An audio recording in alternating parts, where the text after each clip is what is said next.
নমস্কাৰ, আপোনালোকৰ বাবে এটা ভাল খবৰ। এতিয়া আপোনালোকৰ এইবাৰ অসম আৰক্ষীত যি নতুনকৈ 2350টা পদ মুকলিছে, তাত বহুতো কেণ্ডিডেটে এপ্লাই কৰিব পৰা নাই। এতিয়া যিসকলে ভাবি আছিল এইবাৰ মই এটা সেই ইণ্টাৰভিউ দিম, কিন্তু তেওঁলোকৰ যিটো সপোন আছিল সেই সপোনটো সপোন হৈ ৰৈ গ'ল। কিয়নো আপোনালোকৰ অসম আৰক্ষীৰ যিটো বয়স, সেই বয়সটো আপোনালোকৰ 1-1-2026 এজ এ ডেট হিচাপে ধৰি হিচাপ কৰিছে।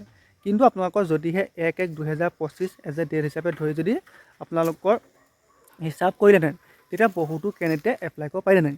কিন্তু এতিয়া যিসকল কেণ্ডিডেটে বেছিকৈ আপোনালোকক অপেক্ষা কৰিছিল, যিসকলে লাষ্ট এটা ইণ্টাৰভিউ দিম বুলি ভাবিছিল, তেওঁলোকৰ যিটো সপোন সেই সপোনটোৱে সপোন হৈ ৰৈ গ'ল।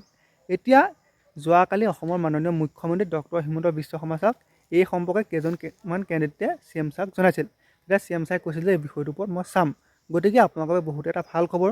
যিসকলে অসম আৰক্ষীত এপ্লাই কৰিব নোৱাৰিলে, বয়সটো কেইদিনমান বেছি হোৱাৰ বাবে, তেওঁলোকৰ বাবে বহুত এটা ভাল খবৰ।